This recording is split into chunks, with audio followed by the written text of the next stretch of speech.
either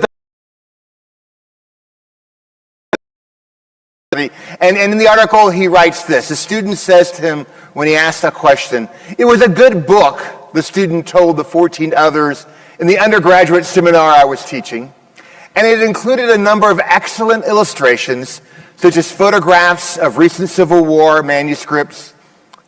But he continued, "Those weren't very helpful to him because he couldn't read cursive." The professor says, "Thought, had I heard him correctly?" So he asked, "Who else can't read cursive in this class?" And about 2/3 of the class raised their hand and said they cannot read cursive writing. And he asked, "Who can write it?" And even more said they could not write cursive. And so he asked them, "What do you do about signatures?" They said they had invented by combining little bits of cursive they knew with squiggly lines. Now admit it, don't we all do that when we have to electronically sign a form at the doctor's office? We do a one little, and then we just squiggly line. I can read cursive if I do that. I'm not that old. Come on. So they began this discussion that did not involve about the Civil War issue they were going to talk about, but about the students informing their professor about what life was like not reading cursive. So the professor asked, "Those comments I write on the side of your paper, they don't read them.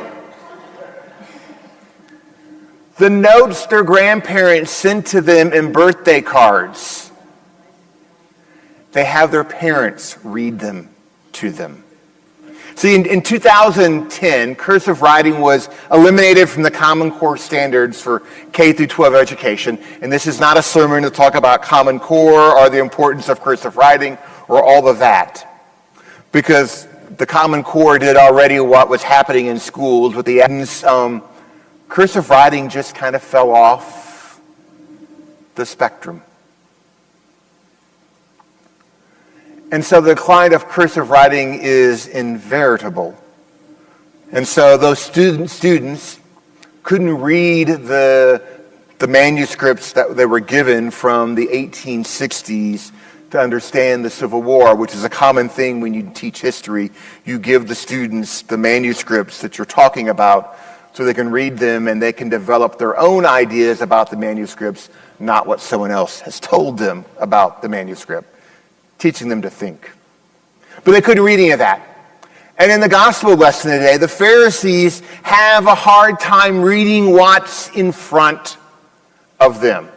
It's for a different reason, but they still can't read what's in front of them.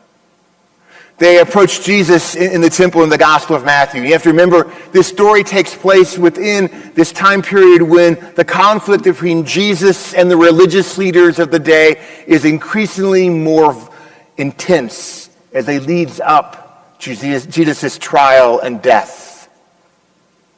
And so they attempt to lay a trap for Jesus. Sort of like, would you prefer a siren or a kazoo in the orchestra? It's a trap question. Sort of like, have you quit beating your wife? Have you stopped drinking? All of those are trick questions because however you answer the question, it's wrong. You're going to give the wrong answer. And so the Pharisees are trying to make Jesus make this decision about paying taxes. A choice they think then that will either bring him to conflict with the Roman government, who will then execute him because he's against paying taxes, or in trouble with all those who see Jesus as this person that's going to overthrow the Roman authority. And so he'll lose his power, he'll lose his influence among the people if he tells them they have to pay taxes to Caesar. So whether it's a yes or no answer, Jesus is going to be in hot water. So you're laying it on thick. They're like running for Speaker of the House today.